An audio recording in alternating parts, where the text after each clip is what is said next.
teknologi, pakar-pakar biologi, pakar-pakar DNA, kita melihat bahwa klaim dari orang-orang yang hari ini mengaku keturunan Nabi yang jumlahnya 80 juta orang itu di dunia, itu kebanyakan dari mereka tertolak berdasarkan kajian DNA dan sangat linier antara kajian ilmu nasab dengan hasil uji tes DNA itu. Seperti Ba'lawi contohnya. Ketika sebuah klan yang bernama Ba'lawi kita teliti dari sisi historis berdasarkan kajian kitab-kitab nasab, ini sama sekali tidak memiliki kaitan nasab dengan baginda Nabi. Kemudian setelah hasil tes DNA mereka keluar, terbukti kajian historis itu pun diperkuat oleh hasil tes DNA mereka yang jangankan mereka itu turun Nabi, sebagai orang Arab dari keturunan Ibrahimi saja mustahil, karena haplogrup mereka tidak mencerminkan mereka sebagai bagian dari keturunan Ibrahim.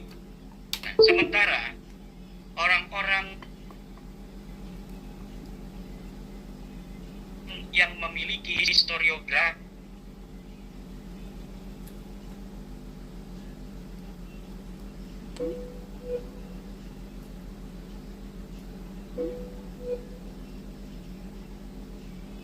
nggak kuat gitu.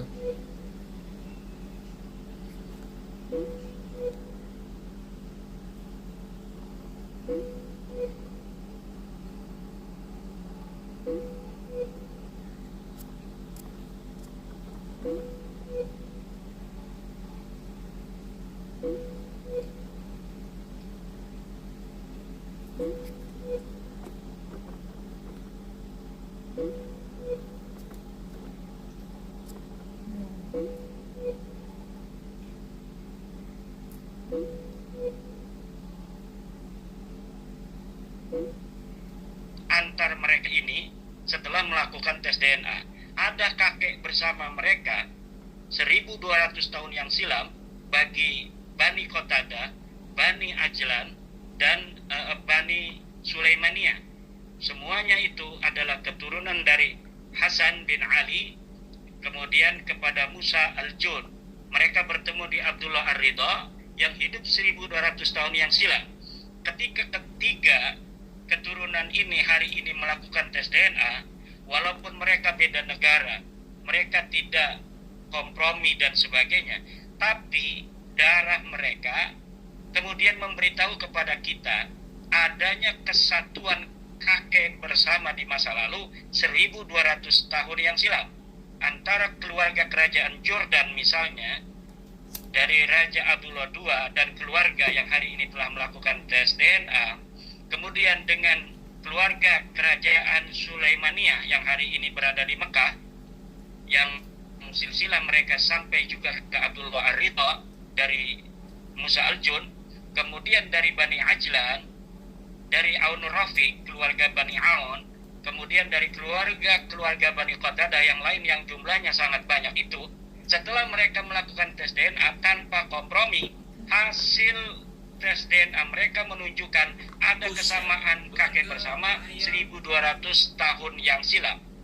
Setelah kita uji, setelah keluarnya hasil tes DNA mereka dengan ilmu nasab, ilmu sejarah, maka identik pengakuan mereka secara kesejarahan nasab tradisional dan hasil tes DNA mereka identik. Ini menunjukkan bahwa mereka kesahihan nasabnya bukan hanya berdasarkan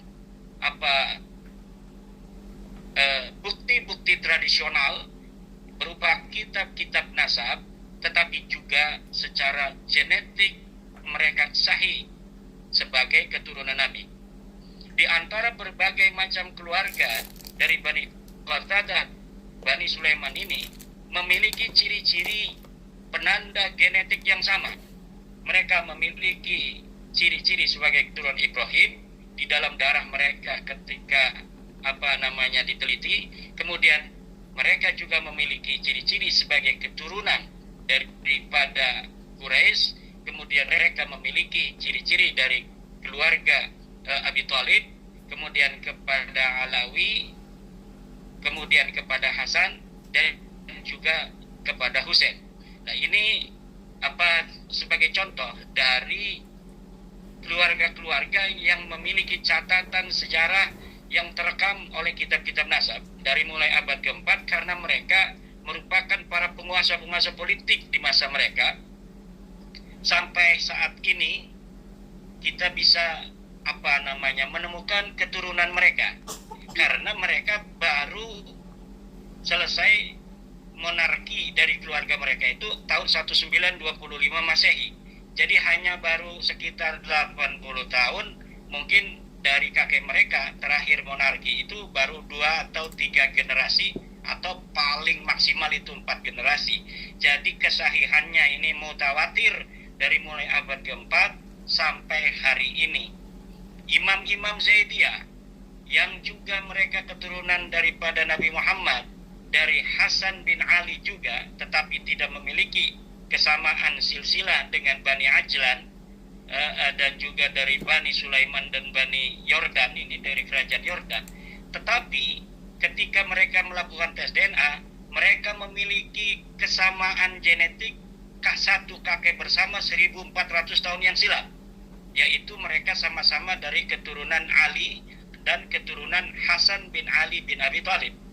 Ini menunjukkan keluarga imam-imam Zaidiyah yang ada di di Yaman, yang hari ini mereka sudah tidak menjadi penguasa. Kalau Houthi itu hanya cabang saja dan belum saya temukan hasil daripada hasil tes DNA dari suku Houthi yang juga mengaku sebagai keturunan Toba-Toba. Tetapi keluarga Toba-Toba yang lurus sampai kepada Qasim Ar-Razi itu mereka terbukti secara genetik, bukan hanya terbukti secara ilmu nasab. Keluarga Toba-Toba, karena keluarga Toba-Toba ini banyaknya nakib, banyaknya pencatat nasab, seperti kitab Muntaqilatul Talibiyah itu dicatat oleh keluarga kerajaan Toba-Toba di Yaman.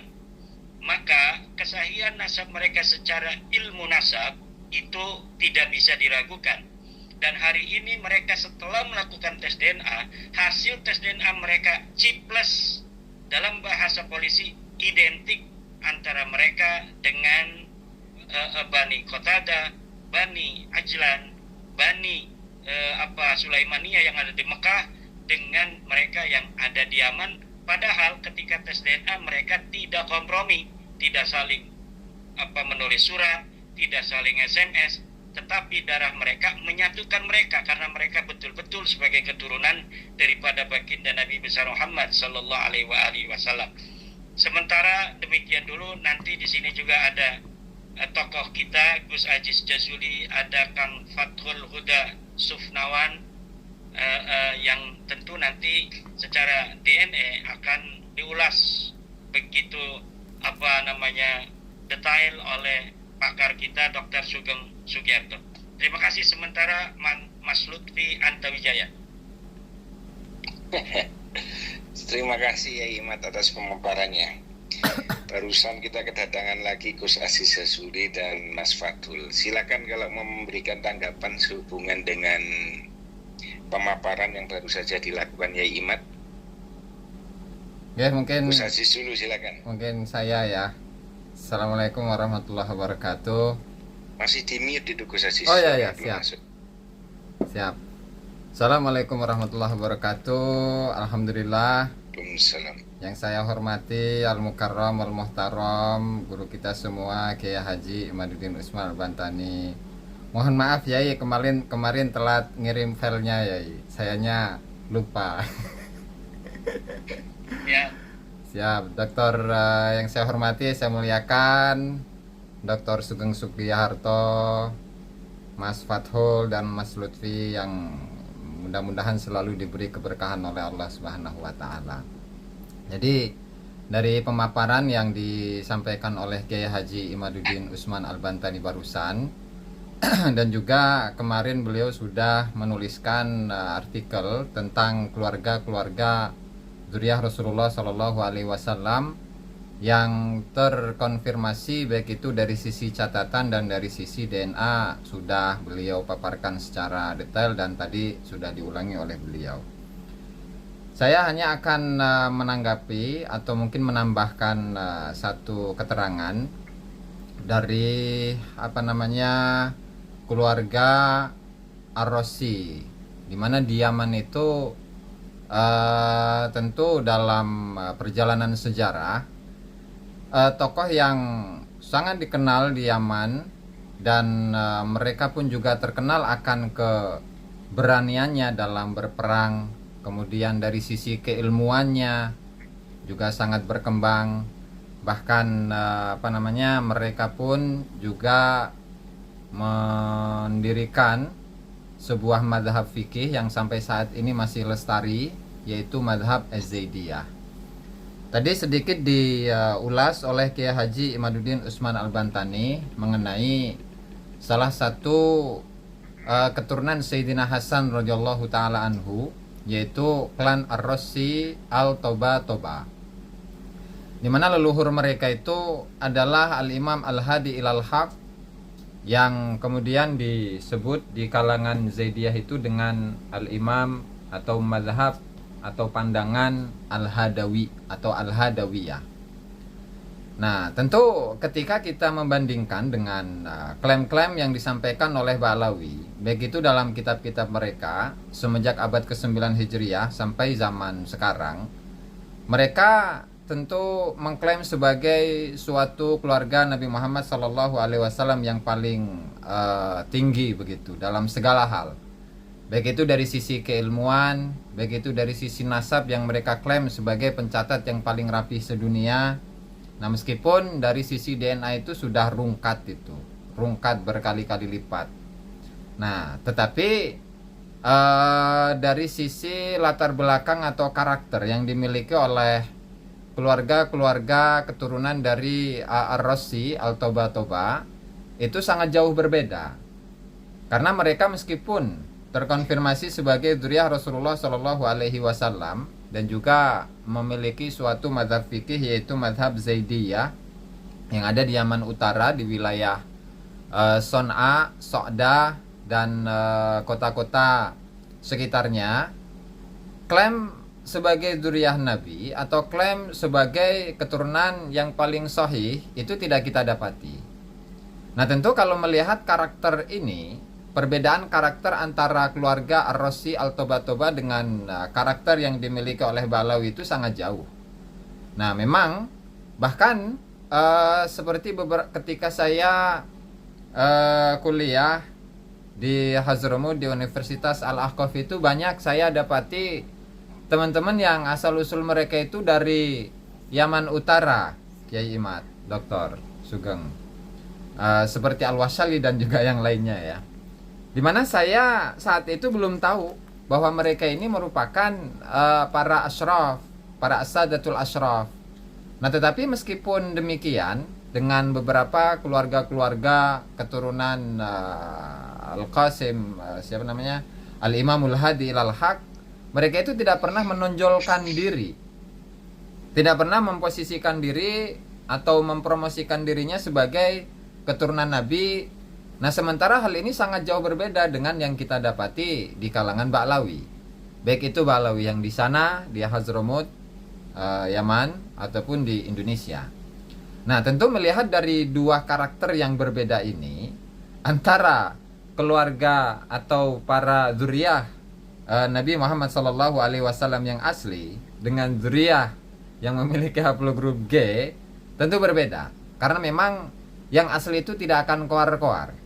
Yang asli itu tidak akan pernah menyatakan dirinya bahwa dia adalah seorang sayyid, dia adalah seorang syarif.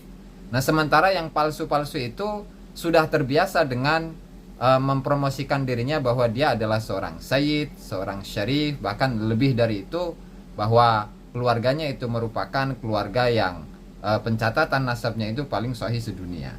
Nah, tentu kalau melihat perjalanan sejarah mereka bahkan dalam perjalanan keilmuan mereka tentu sangat berbeda.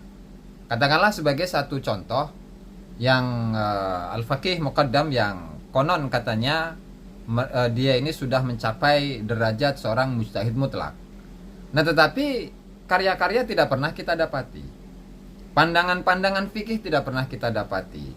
Tulisan-tulisan, karya-karya, karangan-karangan dari Faqih Muqaddam itu juga tidak kita dapati. Bahkan untuk anak keturunannya sampai pada generasi Ali As-Sakron itu tidak kita dapati juga. Apalagi generasi-generasi yang sebelumnya.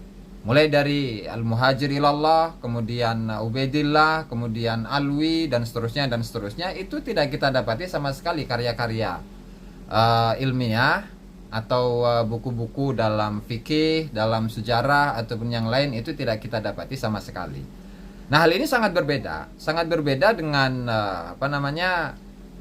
keluarga Al-Imamul Hadi ilal Haq Yahya bin Husain Ar-Razi ini. Yahya bin Husain Ar-Razi, di mana karya beliau ada, biografi beliau ada, kemudian juga dalam kitab-kitab manaqib, kitab-kitab sejarah beliau ada, kemudian dalam pandangan-pandangan fikih pun kita dapat temui. Misalkan ketika kita itu menelaah banyak kitab-kitab fikih Zaidiyah, misalkan seperti Ibnul Amir As-San'ani dalam Subulus Salam, atau dalam Al-Badrut Tamam Syarah Bulughul Maram, atau dalam kitab Nailul Autor ataupun yang lainnya, kita masih mendapati pandangan-pandangan fikih yang merupakan pemikiran dari Al-Imamul Hadi ilal Haq. Nah, tentu ini sangat berbeda dengan Ba'lawi yang sampai saat ini belum pernah saya dapati ada satu pandangan fikih yang secara khusus dimiliki oleh para leluhur-leluhur dari Ali As-Sakron. Nah, mungkin itu dulu, Dok, untuk kemudian disambung dengan pembahasan berikutnya, Dok. Monggo. Terima kasih Gus Aziz atas tanggapannya. Sekarang kita berangkat ke Mas Fathul. Silakan Mas Fathul. Assalamualaikum warahmatullahi wabarakatuh. Selamat malam. Selamat malam, Gus Aziz. Ini yang ingin saya tanyakan kepada Kiai Imad. Dari penjelasan Kiai Imad tadi, kalau tidak salah ada peneliti yang mengestimasi ada sekitar 80 juta ya? Ya, sekitar 80 juta ya yang mengaku sebagai keturunan Nabi ya? Ya. Pertanyaan saya, apakah dari 80 juta itu ada peta sebarannya gitu? Dari klan mana aja yang paling banyak mengaku sebagai cucu Nabi itu? Karena gini Pak Kiai, karena kalau kita bandingkan sekarang ini jumlah penduduk dunia kan 8,2 miliar ya. Kalau 80 dibagi 8.200 itu sekitar 0,97 dikali 100 berarti 97. Artinya apa? Kalau ada 100 orang berkumpul itu ada satu orang cucu Nabi gitu kan. Ini suatu hal yang agak janggal gitu. Mungkin itu aja. Ya. Untuk ini mohon tanggapannya Kiai Imad.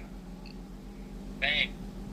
Itu 80 juta itu oleh peneliti dari Iran itu hanya 6 negara, sebaran 6 negara, tapi dia tidak menyebutkan apa dari yang mengaku Al-Hasani atau Husaini, tapi dia menyebutkan dari 6 negara, Irak, Iran, Suriah, Lebanon dan sekitarnya itu. Jadi belum termasuk mereka yang mengaku dari Indonesia, dari Pakistan, dari Yaman. Hanya 80 juta itu estimasi untuk 8 negara Timur Tengah yang selain Yaman, Pakistan, dan Indonesia. Ini menunjukkan bahwa klaim itu tidak bisa dibenarkan. Dan menurut dia di dalam catatan itu 99% yang mengaku dari 80 juta itu adalah palsu. Menurut dia, di Iran itu 90% orang mengaku sebagai masih mempunyai silsilah kepada Nabi Muhammad.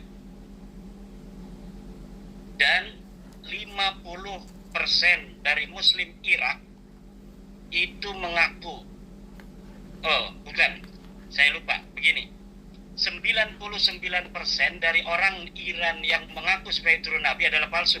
Nah itu dalam tulisannya begitu.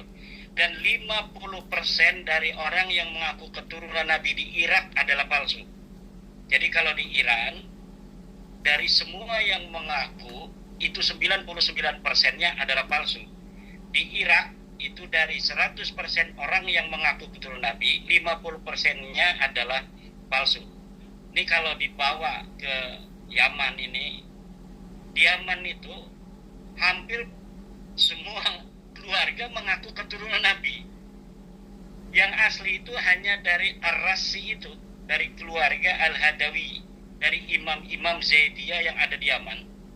Bahkan keluarga Imam Zaidiyah ini adalah yang paling sahih. Kenapa paling sahih?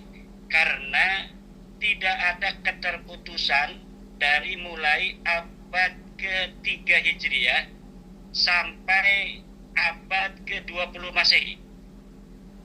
Jadi dari 3 Hijriah, 200-an Hijriah mereka itu menjadi raja di Yaman. Kemudian sampai Al-Mutawakkil 'ala Allah tahun 1950 itu baru selesai. Jadi 1950 dinasti mereka itu baru rungkat, digantikan oleh Republik Yaman.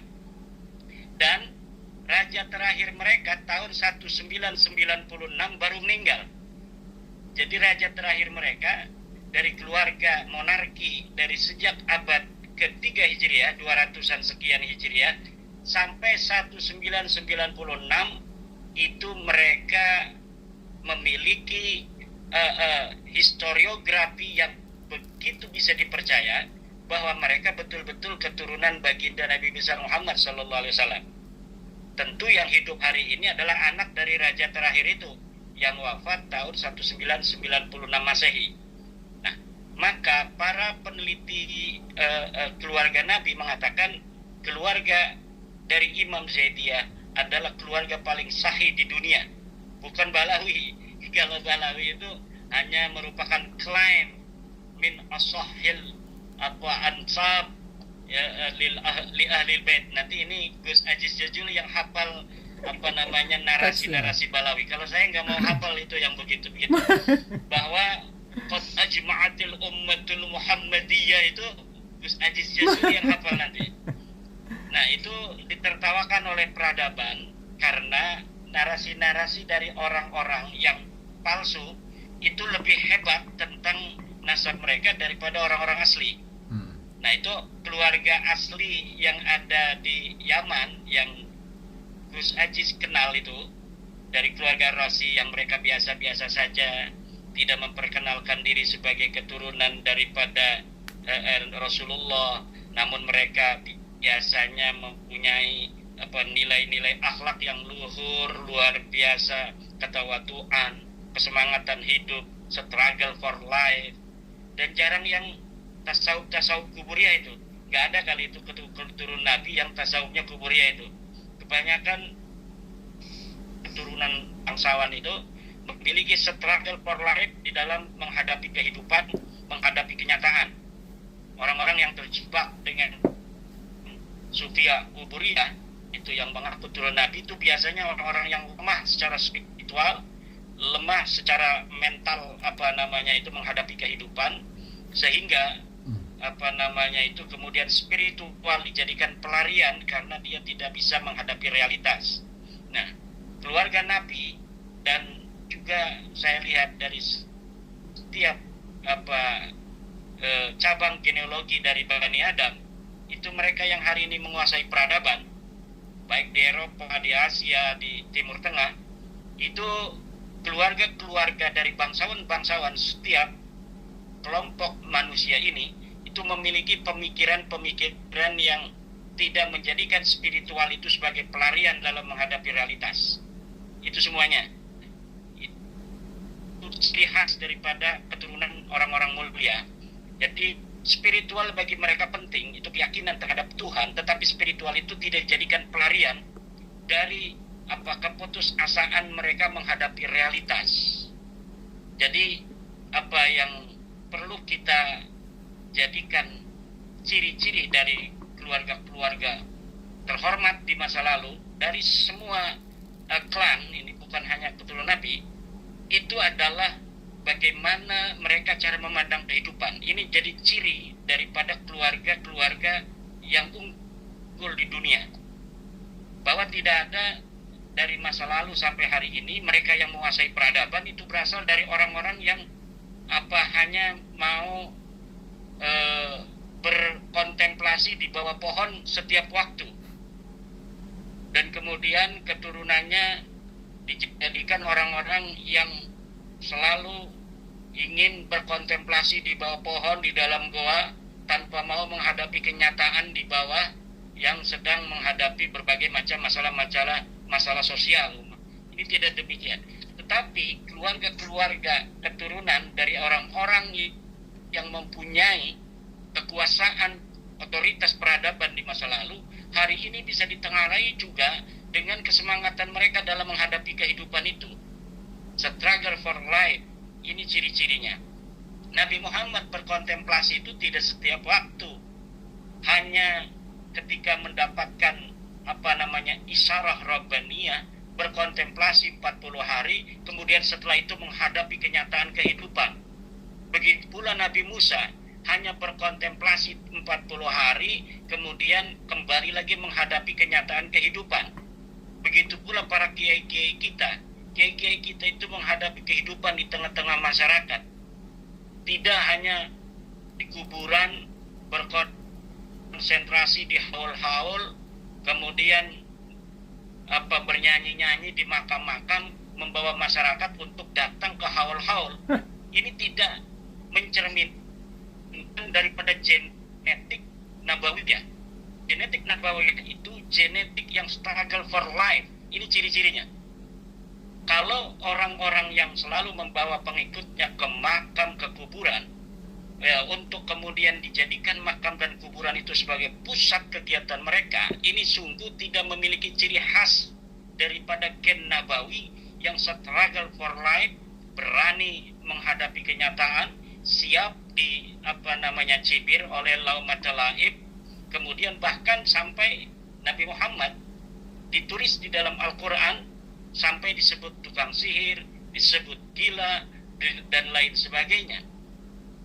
Ini karena apa? Karena Nabi Muhammad struggle for life, berani menghadapi kehidupan, berani untuk kemudian membawa amanah tugas kehidupannya sebagai khalifah di muka bumi ini. Dan keturunannya kurang lebih sama memiliki ciri genetik seperti itu. Bukan mereka yang berkontemplasi, berlari dari kenyataan, kemudian lari ke hutan, dia bermunajat kepada Tuhan. Ini mungkin bukan keturunan Nabi, ini banyaknya keturunan para tukang-tukang tipu. Turunan tukang tapak di masa lalu gitu ya, yang tidak berani menghadapi kehidupan. Kita lihat di Mekah Al-Mukarramah, dari Bani Ajlan, Bani Qatadah, Bani Sulaimaniyah. Siapa hari ini yang nenteng syahadah nasab mereka? Tidak ada. Mereka pakai jas, pakai dasi, mereka ada di bank-bank Rajihi, mereka ada di kilang-kilang minyak, mereka ada di antara mereka yang jadi ulama, tetapi ya biasa-biasa saja, tidak menjadikan nasab mereka kemudian sebagai otoritas untuk keulamaan mereka itu harus lebih diterima dari yang lainnya. Tidak semacam itu. Nah, berbeda dengan orang-orang yang bukan keturunan Nabi, kemudian mereka mengaku keturunan Nabi, mempunyai ciri khas menjadikan nasab yang mereka aku itu sebagai modal untuk meningkatkan atau mendapatkan otoritas spiritual sebagai penegas bahwa mereka ini pantas untuk dimuliakan. Glorifikasi, kemudian berbohong dan lain sebagainya menjadi sesuatu yang tidak bisa dipisahkan dari mereka. Ini menambah ciri bahwa betul-betul nasab mereka itu palsu. Apalagi yang sudah diteliti seperti Balawi yang secara historis ini sangat terputus, bukanlah dhaif, ini adalah maudhu'. Kalau hadis ini hadisun maudhu'un wada'ahu ahadun li gharadin, karena ada satu tujuan. Nah, kemudian dari sisi DNA, jangankan mereka ini keturunan Nabi, orang Arab aja bukan. Haplogrup mereka G. Yang bisa dilakukan oleh mereka hari ini adalah berharap kibin-kibin mereka masih mau percaya mereka dan tidak mau melihat kenyataan ilmiah. Ini saja. Jadi doa-doa mereka setiap hari itu, tiap malam, ya Allah jadikan kibin-kibinku ini tetap orang-orang yang mencintai kami, walaupun kami bukan cucu Nabi. Mudah-mudahan mereka tetap mau mengakui kami sebagai cucu Nabi. Sesungguhnya kami, ya Allah, tidak sanggup untuk menerima kenyataan bukan sebagai cucu Nabi-Mu, karena selama ini kami mendapatkan kemudahan hidup dengan mengaku cucu Nabi itu. Kalaulah pengakuan itu tidak lagi bisa kami dapatkan, apa yang akan terjadi dengan diriku? Ya Allah, ampuni dosa-dosaku. Nah, itu mungkin doa-doanya. Ini dari Yaman, bukan dari Yaman, dari mana? Oman. Dari Oman ya. Oman ya ini. Dari Oman, seorang Oman, Balawi Oman, itu membuat sebuah kitab sanggahan terhadap tesis saya. Kemudian dia membuat kitab Idharul Haqiqah. Nah, di dalamnya 400 halaman itu meyakinkan awalnya. Di dalam pembukaan begitu meyakinkan bahwa rajulun Bantaniyun itu, seorang dari Banten itu hanya berkhayal bisa merungkatkan nasab kami yang seperti gunung, sementara tesis dia ini hanya seperti mungkin bukit-bukit kecil. Tapi setelah saya baca apa yang ada di dalam kitabnya Ahmad bin Awad al-Umani ini hanyalah pengulangan dari apa yang sudah berusaha dijawab oleh para pembela Ba'alawi di Indonesia yang tidak memenuhi standar untuk bisa dikatakan dia bisa menjawab dari tesis saya. Dan di dalam kitab ini saya kemudian membuat sanggahan lagi dengan nama kitab Tahaffudzul Ansab, dan ini saya sudah cetak dan hanya Gus Aziz yang saya kasih. Ini adalah keistimewaan dari Sayyidina wa Maulana Gus Aziz Jasuli. Kenapa di dalam kitab itu saya katakan tidak bisa menjawab daripada tesis saya? Karena di dalamnya hanya pengulangan. Yang kedua, ada kedustaan. Jadi kalau para kiai misal membaca buku mereka, mungkin akan bisa terhipnotis oleh cara dia menulis. Tetapi jika para kiai ini mau membuka kitab saya, jawaban atas kitabnya Ahmad bin Awad, yaitu Tahaffudzul Ansab, untuk menjawab Idharul Haqiqahnya Ahmad bin Awad itu, maka akan terbongkar bagaimana narasi setiap paragraf yang dia ungkapkan adalah banyak kepalsuan dan kedustaan, dan itu tidak bisa untuk dilihat hanya oleh seorang pembaca. Bisa dilihat oleh seorang yang mau kemudian merujuk bacaan itu. Nah, karena saya ingin memberikan kemudahan terhadap para pembaca, maka kalau sudah membaca kitab Idharul Haqiqah, silakan baca kitab saya. Kalau pertama Anda agak percaya misalnya terhadap kitabnya Ahmad bin Awad, maka saya yakinnya jika Anda kemudian membaca kitab saya, Anda akan menarik keyakinan Anda bahwa apa yang ditulis oleh Ahmad bin Awad itu benar, karena saya memberikan sebuah kunci-kunci dari kedustaan dan kebohongan yang berusaha untuk dilakukan oleh Ahmad bin Awad dalam kitabnya itu. Dalam kitab ini saya menulis dengan metodologi setiap paragraf Ahmad bin Awad, kemudian saya komentarin. Hanya dengan cara itu nanti para pembaca akan langsung dapat mengetahui kedustaannya. Jika saya tidak menggunakan cara itu, saya khawatir bahwa tidak ada verifikasi langsung dari setiap paragraf yang disampaikan oleh Ahmad bin Awad. Nah, itu sebagai sebuah catatan. Jadi yang bisa dilakukan oleh Balawi hari ini selain berdoa seperti tadi, juga membuat konten-konten di YouTube, konten-konten di Facebook. Facebook, coba lihat Facebook itu banyak yang bersponsor. Ada Balawi-Balawi yang sedang berpose senyum, Masya Allah, Allahumma sholli ala Sayyidina Muhammad. Itu berbayar itu. Allah. Ada yang 100.000, ada yang 150.000 agar mendapatkan penonton yang lebih banyak dari yang seharusnya. Dan itu mungkin ya enggak apa-apa, itu kan hak mereka untuk menjajakan. Mungkin saja ada yang masih tertarik dengan mereka, tetapi saya yakin bahwa bangsa Indonesia hari ini sudah cerdas, sudah tercerahkan oleh Mas Fathul Huda yang sering live juga di Dr. Sugeng dengan oleh Mas Lutfi Antawijaya, Dr. Sugeng Sugiharto, apalagi Gus Ajis Jazuli yang satu hari bisa 3 kali live itu. Kalau lagi nggak dimarahin istri, Gus Ajis Jazuli itu terus saja itu.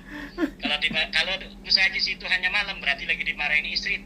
Terus siang-siangnya itu suruh apa kali itu. Nah ini, dan kita menghargai itu.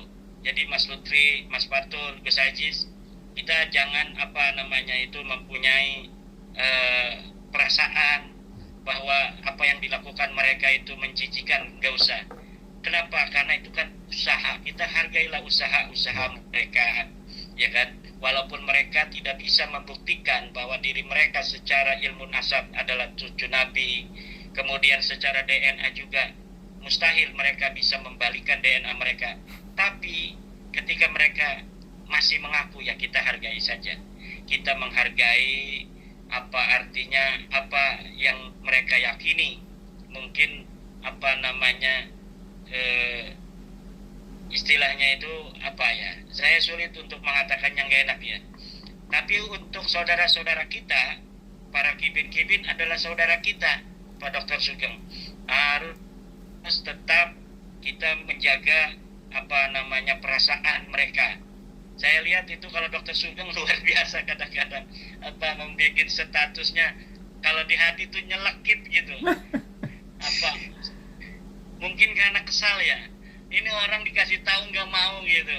Tapi satu yang harus menjadi catatan Pak Dr. Sugeng, Nabi Muhammad kurang apa akhlaknya? Luar biasa akhlaknya, kemudian cara menyampaikan, tauladan yang luar biasa. Tetapi apa yang dibawa oleh Nabi Muhammad hari ini, dari 8,2 miliar manusia, hanya 1/4 orang yang mau percaya kepada Nabi Muhammad sebagai Nabi dan Islam sebagai agama yang benar. Nah ini adalah menjadi sebuah tauladan bagi kita, bahwa kita tidak boleh, walaupun apa yang kita sampaikan kita yakini sebagai sebuah kebenaran, kemudian kita menginginkan semua orang itu akan menerima kebenaran itu, karena itu tidak sesuai dengan sejarah yang berlaku di atas muka bumi ini, di mana para nabi membawa kebenaran, itu ada yang hanya mendapatkan pengikut 70 orang. Nabi Muhammad mendapatkan 1/4 dari seluruh manusia yang hidup hari ini, itu luar biasa. Saya ini sudah 63% Pak Dr. Sugeng, berdasarkan survei dari Papa Reza Entertainment, bahwa orang yang mengakui dari kajian ilmiah bahwa Balawi bukan cucu Nabi itu sudah 63%. Ini sudah melebihi 1/4 dari apa yang dicapai oleh Kanjeng Nabi, tauladan kita. Ini kan luar biasa ini. Jadi kalau misalnya kita melihat dari masih ada orang yang belum percaya, kemudian kita kesel gitu melihatnya, kenapa ini ada sebuah hal yang ilmiah tidak mau menerima. Kayak Dr. Sugeng bikin status, kadang-kadang saya, karena orang yang 1+1 dibilang 5 itu kan bodoh kan. Kita mengajari gitu dengan kasih sayang nggak bisa. Akhirnya kita kesel juga. Nah, itu yang saya lihat dari Pak Dr. Sugeng. Ini mohon maaf Pak Dokter.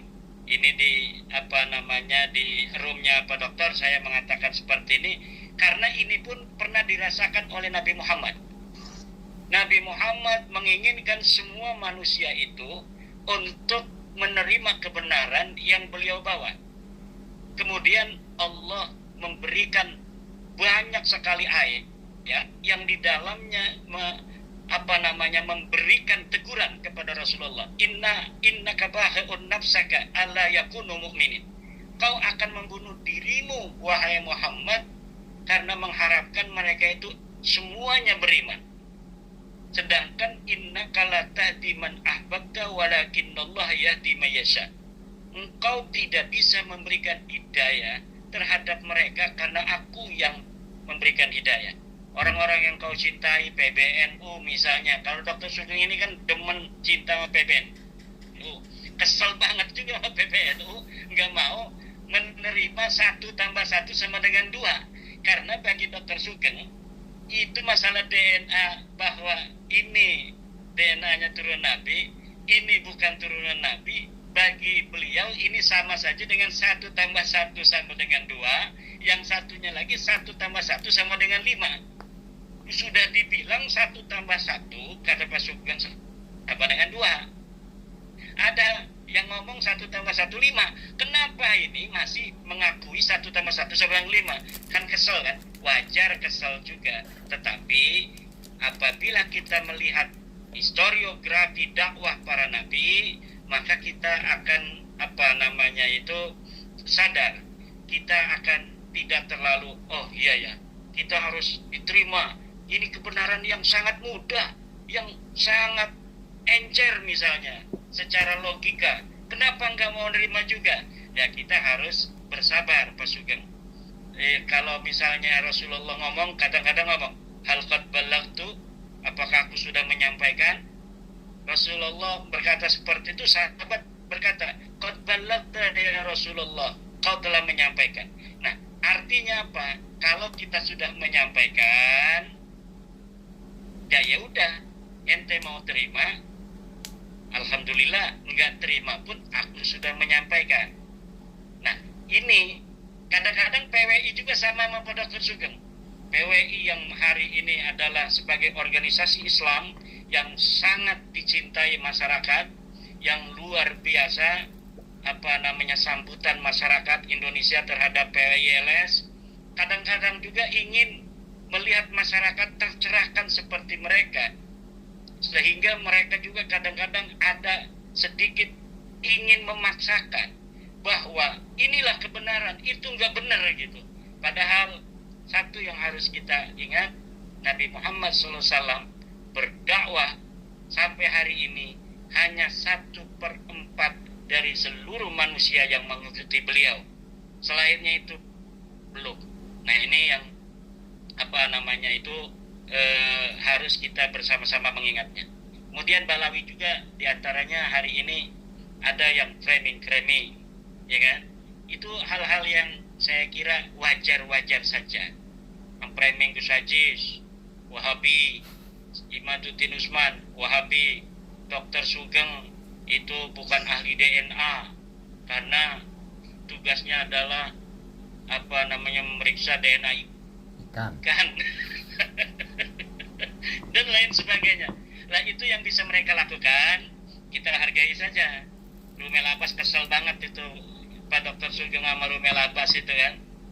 Karena menurut Dr. Sugeng standarnya hal-hal yang sangat mudah begini, orang yang seperti Rumel Abbas itu paham. Jangan membuat narasi-narasi yang menyesatkan. Tapi manusia kan tidak ada di bawah kendali kita, Pak Dr. Sugeng. Kita lakukan apa yang ada di bawah kendali kita, yaitu diri kita sendiri. Yang paling bisa kita kendalikan adalah diri kita sendiri.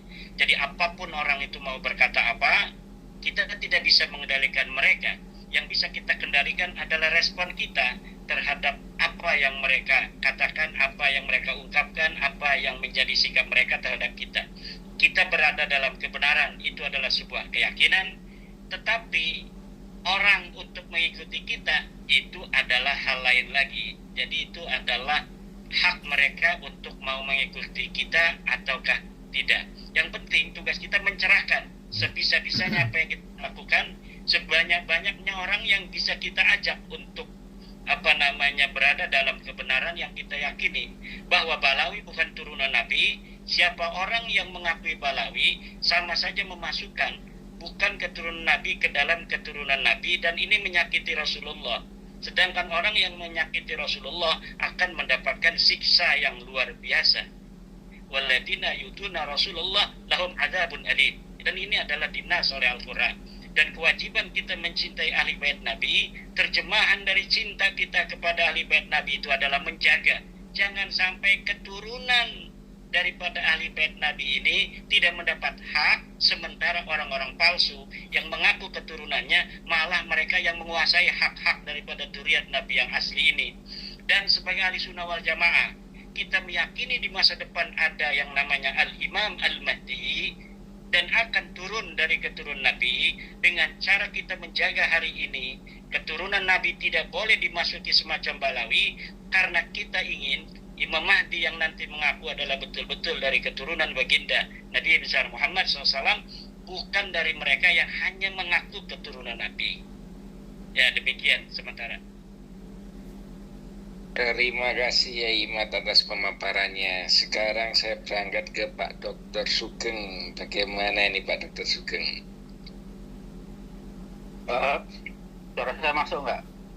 Masuk, jelas. Jelas. Assalamualaikum warahmatullahi wabarakatuh. Ini Waalaikumsalam saudara ya. warahmatullahi wabarakatuh. Jadi begini teman-teman, dalam kaidah sains, terutama yang pernah belajar di filsafat ilmu, nanti kalau bahasa Arabnya biar diterjemahkan Gus Aziz. Biasanya kalau nggak diharapkan nggak sahih gitu ya. Jadi gini, dalam ilmu filsafat, bedakan nanti dengan ilmu hukum ada yang beda dikit. Dalam ilmu filsafat, sesuatu klaim tanpa bukti itu bisa ditolak juga tanpa bukti. Itu prinsipnya Muhammadiyah seperti itu, kecuali Adi Hidayat tuh yang beda sendiri. Itu sama dengan bahasanya begini. Kalau klaim itu diajukan dengan bukti, untuk menolaknya harus dengan bukti yang lebih kuat. Sekarang kita akui bahwa Hadi Amili yang mengklaim dia dari Dawudi Hasani kan.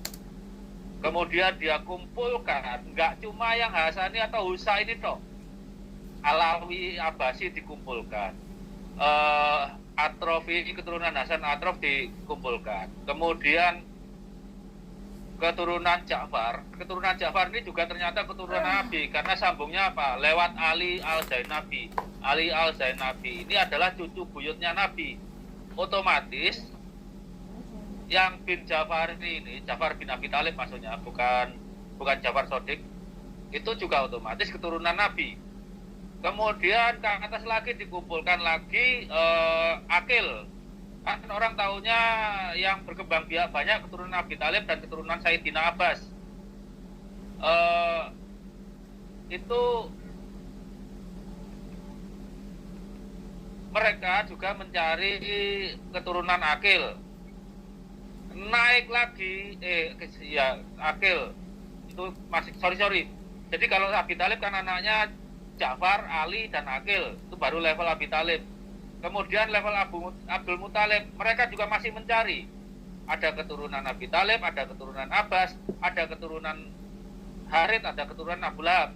Insya Allah antara Harith dan Abu Lahab ini mungkin salah satu akan ketemu. Hadi Amili sedang karena mereka kayaknya kurang memelihara buku nasab gitu. Itu terus dicari ke atas, dan sampai hari ini data yang terkumpul hanya dari satu company saja. Kombinasi antara keturunan Nabi Ishak dan Nabi Ismail sudah 21.000 lebih. Itu jumlah minimalnya udah lebih untuk meyakinkan bahwa itu 99,9% itu adalah Bani Ibrahim. Kenapa yang dipakai hanya Nabi Ishak dan Nabi Ismail? Yang lain itu mungkin bisa saja sepupunya, belum tentu adiknya, tapi bisa juga adiknya. Nah, di situ peran ilmu sejarah. apakah haplogrup lain selain Y3081 dan L858 itu adiknya Nabi Ismail atau sepupunya? Di situ pentingnya ilmu sejarah di situ. Jadi untuk metadatanya. Jadi kalau Balwi itu ingin menyanggah kerja Hadi Amili, maka yang harus dilakukan adalah memberi data yang lebih baik dan lebih kuat, sehingga pihak ketiga seperti saya itu bisa menilai mana yang benar. Tapi selama ini kan mainnya framing aja. Kalau sekarang membatalkan nasabnya Raja Jordan, berani nggak? Itu kan sahabatnya Pak Prabowo, udah kayak kakak beradik itu. Sahabatnya presiden kita, berani nggak mereka membatalkan nasabnya Raja Abdullah? Kalau berani, hebat. Dan untuk yang mungkin di NU ya, mantiknya itu begini. Kalau mengakui nasab Balawi, itu otomatis membatalkan nasab Raja Jordan. Kalau membatalkan nasab Raja Jordan, kalau mengakui nasab Raja Jordan, itu otomatis membatalkan nasab Balawi. Tapi kalau sampai mengakui dua-duanya, itu namanya menghina Fatimah RA dan menantu-menantunya. Kenapa? Karena suaminya cuma satu, sehingga keturunannya harus berada dalam satu haplogrup. Haplogrup itu artinya satu populasi yang berasal dari satu kakek yang sama. Jadi keturunan Imam Ali akan berada pada satu haplogrup yang umurnya 1400 tahun. Kan kode haplogrup itu dua toh, depan haplogrup induk yang puluhan ribu tahun, sama yang belakang itu menunjukkan umur kakeknya. Nah, begitu. Pak Sugeng, mohon maaf, saya potong sebentar. Ini kelihatannya di YouTube layarnya Pak Sugeng nggak membesar. Biasanya yang berbicara kan yang membesar, Pak. Oh, oke. Ya, coba kalau gitu. Soalnya saya di sini memang gitu, nggak membesar. Yang dikontrol nggak membesar. Jadi model begini aja. Oke, silakan, Pak. Jadi kalau Balawi mau ilmiah, sanggahlah bukti yang diajukan oleh Hadi Amili dengan bukti yang lebih kuat. Haplogrupnya benar, jarak genetiknya benar, dan didukung oleh sepupu-sepupunya. Misalnya Bani Hasyim ini terbukti sepupunya Raja Saud, Bani Saud. Terbukti sepupunya Bani Tamim. Bani Tamim kan Anani juga terbukti sepupunya Bani Kohen. Rabi-rabi Kohen itu ternyata masih J1, walaupun nggak semua Kohen itu J1. Ternyata yang masih rabi, jabatannya rabi, itu masih JY3088 setelah 3000 tahun itu. Kemudian ada rabi-rabi Katzenelen Bogen, itu YSD 76, itu juga J1. Artinya sepupu-sepupu ini walaupun nggak dicatat, manusia yang nggak nyatet, Allah mata tetap nyatet, nggak ada lupanya. Sementara Balwi itu sepupunya kok malah Askenazi dan orang Eropa gitu. Oh gimana? Kalau ada Arab ya harus punya sepupu Arab. Masa Anda Anda orang Jawa tapi nggak punya sepupu Jawa gimana? Lah ikan aja mujair sepupunya nila sama nila biru kok, nggak pernah ngaku sepupunya terus koi gitu, kan nggak ada kayak gitu. Jadi kalau dari ilmiah yaitu konstitusinya adalah yang mengklaim itu wajib membuktikan. Tapi kalau klaim sudah diajukan dengan bukti, maka yang menolak harus counter klaim dengan bukti yang lebih kuat dan lebih baik. Itu aja. Kalau penasaran, nyanggah juga seminar di universitas, di UI, UGM, ITB, IPB, UNER, pokoknya universitas keren, jangan universitas abal-abal. Itu aja. Ada yang saya mau tambahkan, mumpung saya ingat nih. Silakan ya Imat.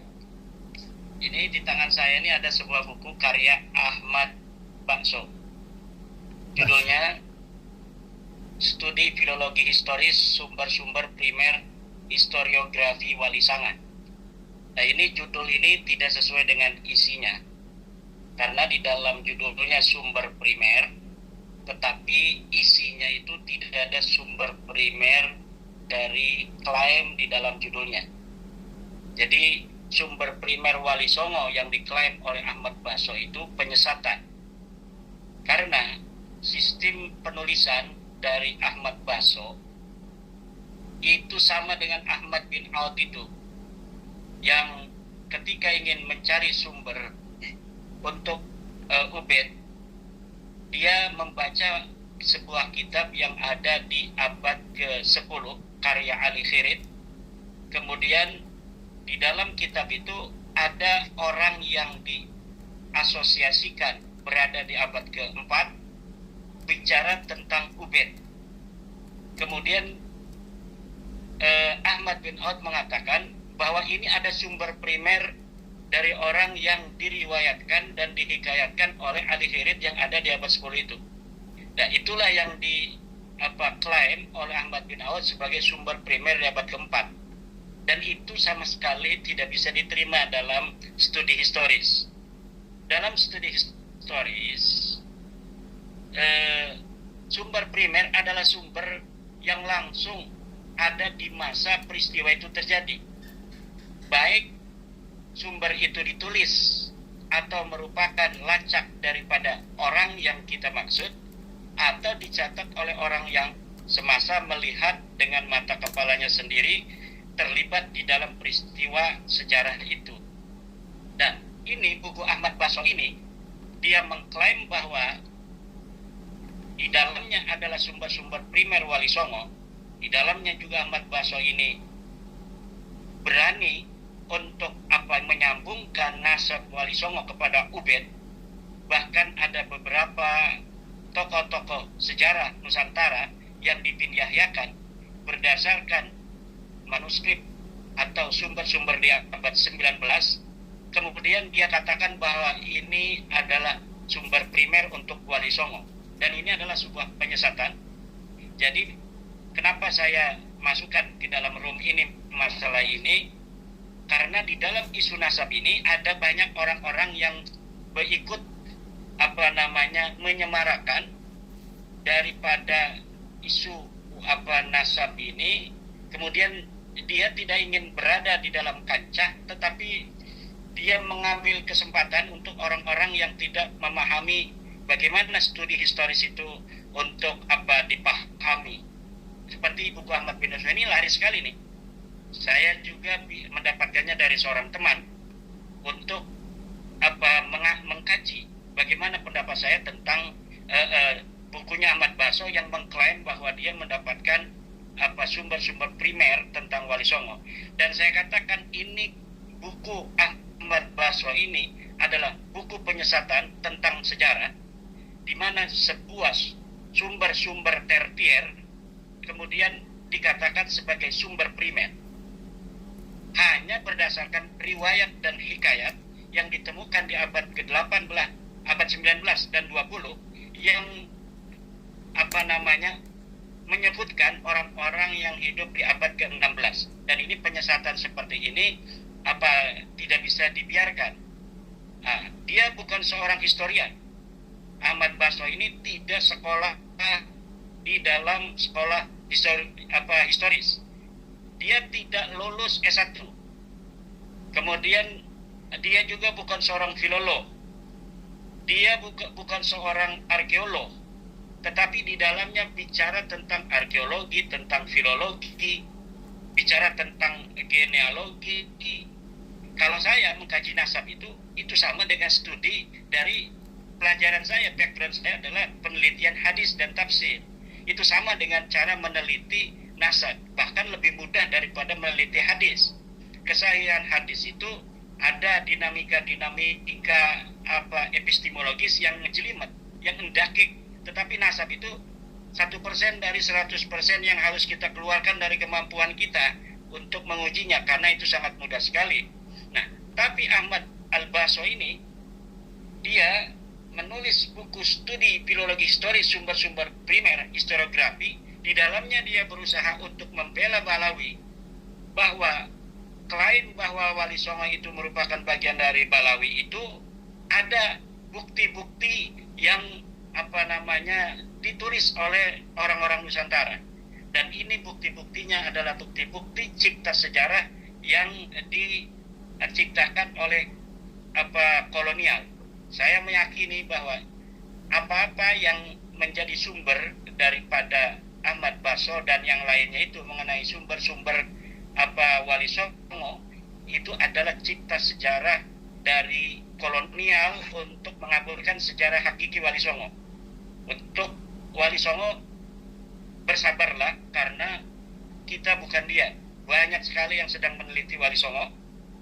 Ada yang sedang berangkat ke Leiden hari ini, ada juga yang sedang meneliti di bawah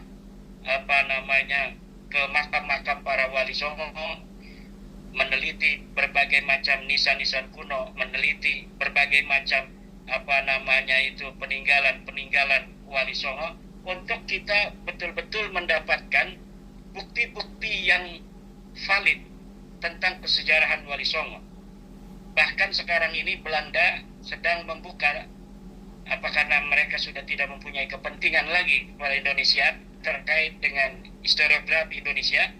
Tentu kita mengharap Belanda untuk membuka seluruh data tentang kesejarahan Wali Songo sesuai dengan apa yang seharusnya kita terima.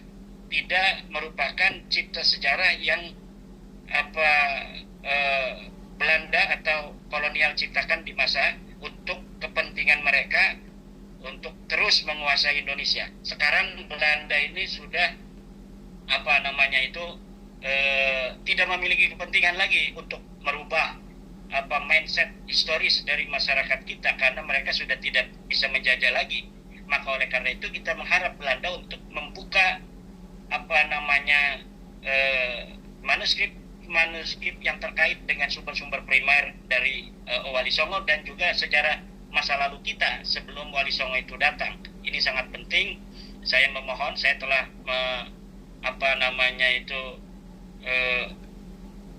mencari berbagai macam sumber. Saya tidak berani sekarang untuk membuka bahwa kita berpotensi mendapatkan berbagai macam sumber-sumber primer terkait kesejarahan Wali Songo. Maka kesejarahan Wali Songo seperti apa yang telah dituliskan oleh Bapak Ahmad Baso ini terlalu terburu-buru, hanya saya kira ingin membela Balawi saja. Oleh karena itu, buku ini akan dapat dipatahkan setelah para peneliti itu kemudian merampungkan historiografi terkait penelitian mereka terhadap sumber-sumber primer dari Wali Songo ke depan. Maka ini sebagai warning bagi siapa saja yang ingin membantu klan Balawi dengan sumber-sumber yang tidak valid, menyambung-nyambungkan kabel di rumah sementara rumah itu sendiri tidak terhubung dengan tiang listrik, nggak bakal nyala. Dia menyambung-nyambungkan kabel-kabel yang terputus di dalam rumah sementara tiang listriknya tidak menyambung ke rumah itu.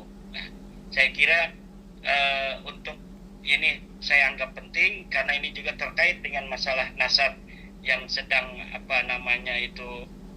kita hadapi, karena ada yang menuduh bahwa kajian nasab yang kami lakukan itu terkait dengan nasab dari Wali Songo, bahwa ini adalah hanya merupakan sebuah balas dendam dari klan Wali Songo terhadap Balawi. Tidak, kita lebih daripada itu, tetapi kita ingin mendudukkan sebagai seorang muslim ahli sunnah wal jamaah, sebagai nahdiyin, di mana dalam nahdiyin kecintaan terhadap ahli bait, yaitu Ali, Fatimah, Hasan, Husain, merupakan sebuah ajaran agama.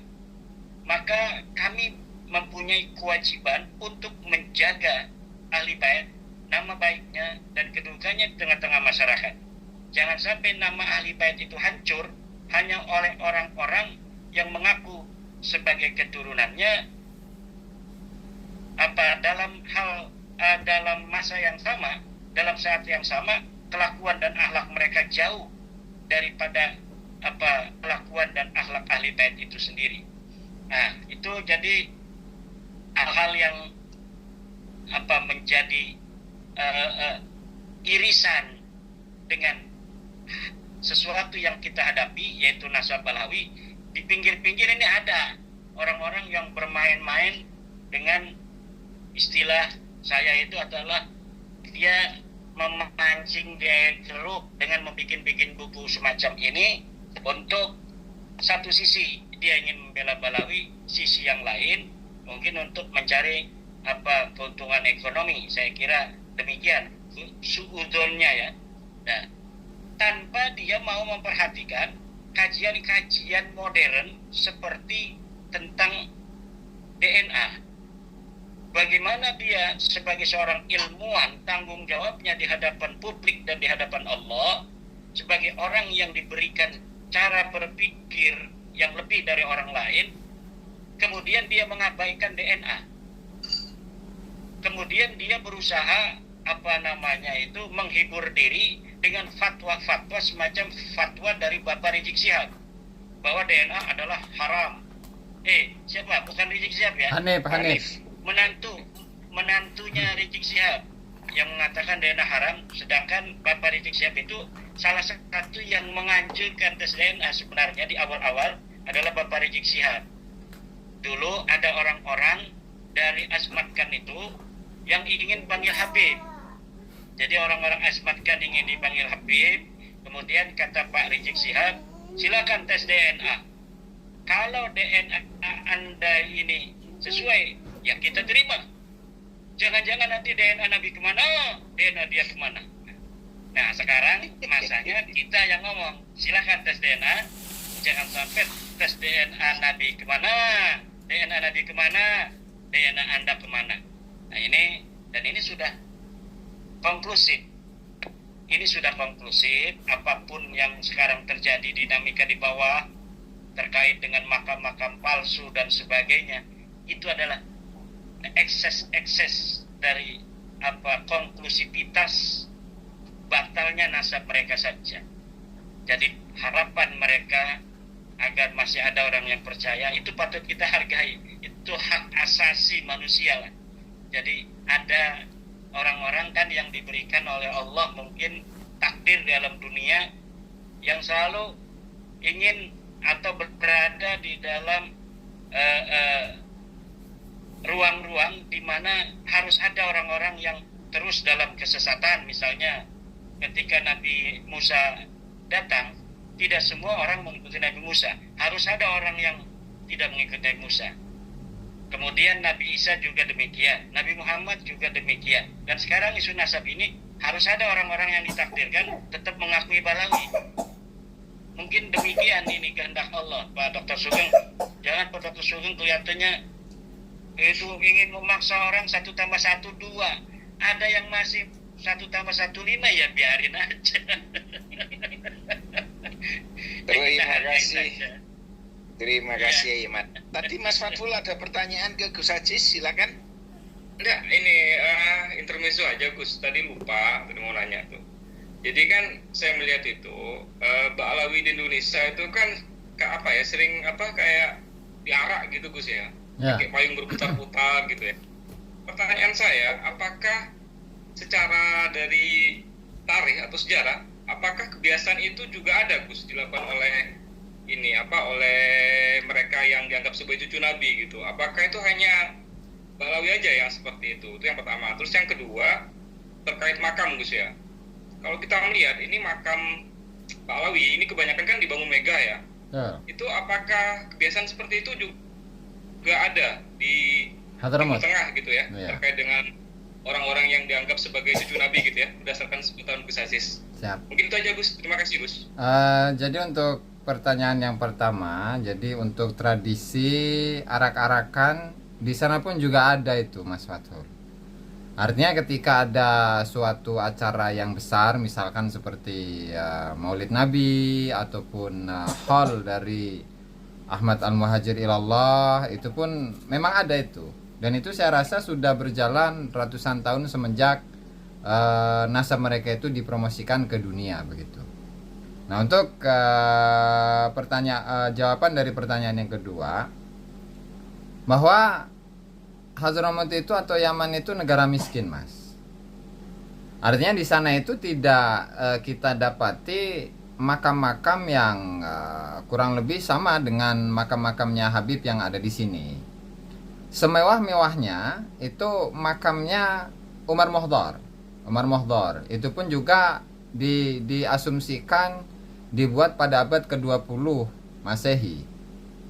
Itu pun mendatangkan nisan tersebut dari Turki ya, kurang lebihnya, seperti penelitian dari teman-teman itu. Yang kemudian untuk makam-makam yang lain itu biasanya dibuat kubah. Dibuat kubah artinya kalau di sini itu seperti cungkup makam begitu ya. Cuman kalau di sana itu berbentuk seperti kubah masjid. Kemudian di dalamnya itu ada semacam peti ya, semacam peti untuk membungkus makam tersebut, yang petinya itu terbuat dari kayu, entah kayu jati ataupun kayu yang lainnya. Nah, sehingga hal inilah yang membuat kalangan dari orang-orang Islam yang memiliki pemikiran yang moderat bahwa yang dilakukan oleh Ba'alawi itu memang patut untuk disebut sebagai kuburiyah. Ya, karena memang mereka itu secara tradisi itu memang sangat mengagungkan, sangat memuliakan, dan semua aktivitas-aktivitas keagamaan itu berpusat kepada kuburan-kuburan. Meskipun kuburan-kuburan yang mereka buat itu palsu. Dan juga dalam dari sisi ajaran, untuk ketika seseorang itu ketika berziarah kepada makam-makam Habib yang diwalikan oleh mereka atau ditokohkan oleh mereka dan disebut sebagai wali kutub misalkan, jadi bukan atau berbeda dengan tradisi yang ada di Nusantara. Artinya ketika kita itu berziarah, kita membacakan Fatihah, baca ayat Quran, sholawat, kemudian salam dan seterusnya. Kalau mereka berbeda, jadi lebih ketika kita berziarah itu adalah untuk meminta kepada yang dikuburkan itu. Nah, terlepas dari apakah yang dikuburkan itu memang benar-benar tokoh yang artinya ada jasadnya atau tidak, walhasil untuk ajaran membuat makam-makam palsu itu memang dikembangkan dari abad ke-9 Hijriah. Nah, sehingga ketika kita mendapati di Nusantara ini penuh dengan makam-makam palsu atau pembelokan makam, nah itu adalah suatu hal yang tidak aneh. Nah, hanya memang kita harapkan dari kalangan masyarakat Nusantara secara umum itu untuk menjaga makam-makam dari para leluhur-leluhur orang-orang Nusantara, karena memang seperti yang terjadi di beberapa tempat bahkan di Palestina dan lain sebagainya, pembuatan makam-makam palsu ataupun pembelokan sejarah makam itu memang dilakukan oleh orang-orang yang memiliki haplogroup G. Begitu Mas Fathul. Terima kasih. Ini sekalian saya mohon pamit karena di sini ada pengajian ya, Dr. Sugeng dan Mas Fathul dan Mas Lutfi. Saya ucapkan terima kasih Mas. Nggih. Monggo semuanya. Assalamualaikum warahmatullahi wabarakatuh. Waalaikumsalam. Pak